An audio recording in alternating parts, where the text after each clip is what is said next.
चलिए आप देखते हैं फिनाल के द्वारा क्या कोई दूसरा वहां पर फास्फोरस पेंटाक्लोराइड ना रखकर क्या दूसरा कोई कंपाउंड रखकर या कोई दूसरा सूत्र रखकर बना सकते हैं क्लोरोबेंजीन? हाँ बिल्कुल बना सकते हैं।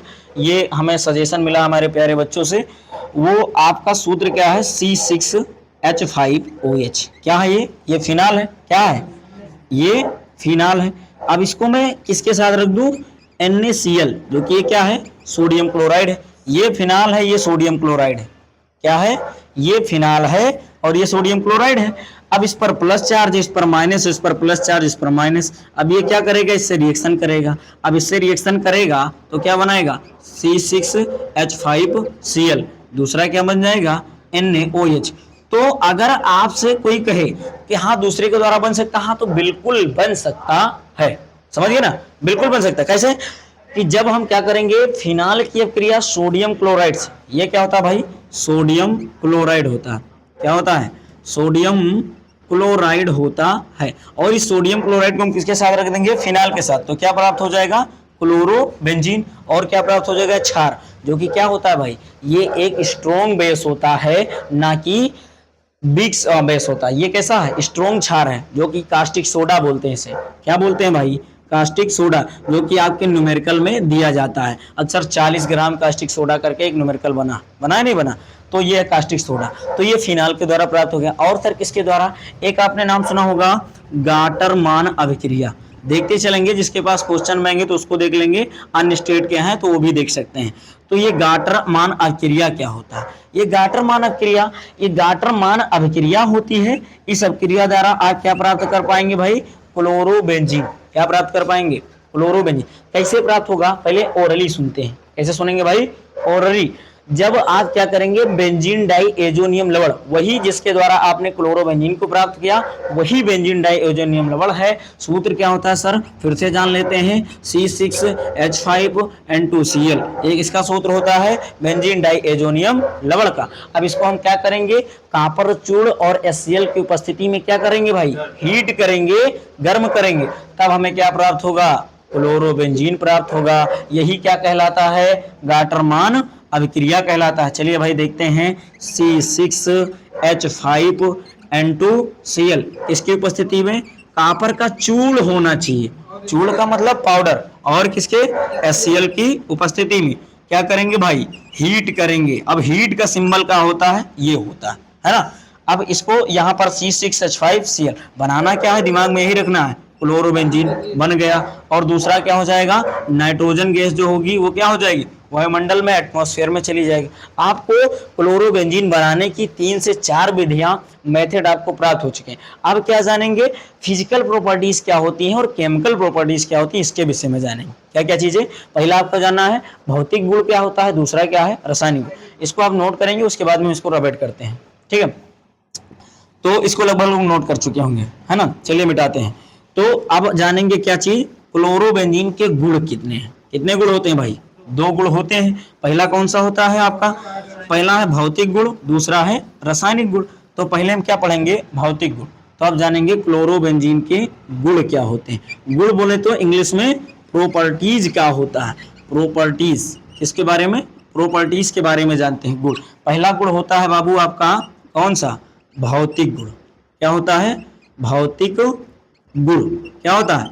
भौतिक गुण। इंग्लिश में जाने तो फिजिकल प्रॉपर्टीज। फिजिकल का मतलब क्या होता है? भौतिक। और प्रॉपर्टीज का मतलब गुण हो गया। ठीक है, अब खाने वाला गुण नहीं है ये, समझ गए ना। आगे देखते हैं, दूसरा क्या है? रासायनिक गुण। क्या है? अरे भाई दूसरा क्या है? रासायनिक गुण है। तो रासायनिक गुण क्या होता है, इसके विषय में जानते हैं। केमिकल, केमिकल का मतलब सर रासायनिक, और प्रॉपर्टीज का मतलब आप लोग समझ जाएंगे। ठीक, तो अब किसके बारे में जानेंगे? पहले हम जानेंगे भौतिक गुण क्या होता है। क्या चीज? भौतिक गुण। तो इसके विषय में हम जानेंगे भाई, भौतिक गुण क्या होता है, फिजिकल प्रॉपर्टीज क्या है। ठीक है, तो फिजिकल प्रॉपर्टीज आगे समझेंगे। ठीक, तो फिजिकल प्रॉपर्टीज, ये जो आपका क्लोरोबेंजीन होता है, इसका भौतिक गुण बहुत ही आसान, बहुत ही मजेदार, बहुत ही शानदार। क्या होता है सर? होता है आसान, बहुत ही शानदार, लेकिन हमारे लिए क्या? बहुत टफ। चलिए बहुत इजी बनाते हैं। इसका पहला गुण क्या होता है? भौतिक गुण। पहला गुण क्या है भाई? जो या आपका भौतिक गुण किसका? क्लोरोबेंजीन का होता है। इसका पहला गुण होता है या स्वादहीन होता है, कहने का मतलब टेस्टलेस होता है। दूसरा रंगहीन होता है। तीसरा यह एक भारी द्रव होता है, क्या होता है, भारी लिक्विड होता है। और सर इसका जो बॉइलिंग पॉइंट होता है, कहने का मतलब उबलने की कैपेसिटी वो 132 डिग्री सेल्सियस होती है। तो इसके क्या हो गए भाई, भौतिक गुण हो गए किसके, क्लोरोबेंजीन। तो अब जानते हैं भाई ये क्या होता है, रंगहीन पदार्थ है। क्या है, रंगहीन, कलरलेस बोलते हैं। क्या बोलते हैं भाई, कलरलेस। क्या बोलते हैं भैया, कलरलेस। तो कलरलेस पदार्थ है। दूसरा क्या है भाई, दूसरा मैंने क्या बताया, यह एक सुगंधित भारी द्रव है। हमने भाई बोल दिया था भाई कि सुगंधित नहीं है ना, मतलब टेस्टलेस नहीं, सुगंधित होता है, सॉरी टेस्टलेस होता है लेकिन सुगंध होता है। जैसे आप लोग क्या करते हो, अगरबत्ती हो गई, धूप बत्ती हो गई, उसकी सुगंध आती है नहीं आती है, तो वही क्या होती है भाई, सुगंध। तो यह सुगंधित होता है, क्या होता है, सुगंधित। और क्या होता है, भारी द्रव होता है। क्या होता है, सुगंधित और भारी द्रव होता है। तीसरा क्या होता है भाई, इसका जो क्वथनांक होता है, क्वथनांक बोले तो बॉइलिंग, मतलब बॉइलिंग बोलते हैं। बॉइलिंग का मतलब उबलने की जो क्षमता होती है वो कितनी होती है, 132 डिग्री सेल्सियस, कहने का मतलब 132 डिग्री सेल्सियस होता है। क्या, क्वथनांक। अगर इसका कोई पूछे क्वथनांक कितना होता है सर, तो आप लोग बताएंगे कितना, 132, समझ गए। अगर इसको अगर केल्विन में पूछे तो आप 132 में कितना ऐड कर देंगे, 273 ऐड कर दो, जो आएगा वही क्या होगा, ये केल्विन में इसका क्वथनांक हो जाएगा, समझ गए ना। अब चौथा आपका क्या होता है भाई, ये विलेय किसमें होता है, ध्यान में अपने यही बैठाना है कि जल में तो ये विलेय बिल्कुल नहीं हो सकता। कौन, आपका क्लोरोबेंजीन। सर होगा किसमें, पहला एल्कोहल में होगा। एल्कोहल का बोले तो जैसे बोलते हैं C2H5, ये तो एथिल एल्कोहल होता है, ठीक है, तो उसी में तो एल्कोहल में होता है। और दूसरा किसमें होता है, ईथर। तो ये विलेय किसमें होता है, पहला आपका होता है एल्कोहल, इसमें होता है एल्कोहल।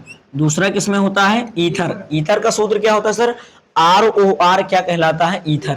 यहाँ पर ROR का मतलब जैसे मैंने लिख दिया, ROR क्या कहलाता है सर, ईथर कहलाता है। तो यहाँ पर R डैश, तो यहाँ पर R एक होता है एलिफेटिक, एक होता है एरोमेटिक। तो यहाँ पर अगर दोनों CH3O CH3, ये क्या हो गया भाई, डाई मेथिल ईथर हो गया। क्यों, क्योंकि ये मेथिल ग्रुप है, इसीलिए क्या हो गया, डाई मेथिल ईथर हो गया। अब एल्कोहल और ईथर में क्या होता है भाई, पूर्ण विलेय होता, मतलब पूरी तरह से क्या होता है, ये विलेय होता है, समझ गए ना। तो आप लोग इसको नोट करेंगे, इसको भौतिक गुण आपका एक कंप्लीट हो। अब इसके बाद में क्या जानेंगे, रासायनिक गुण।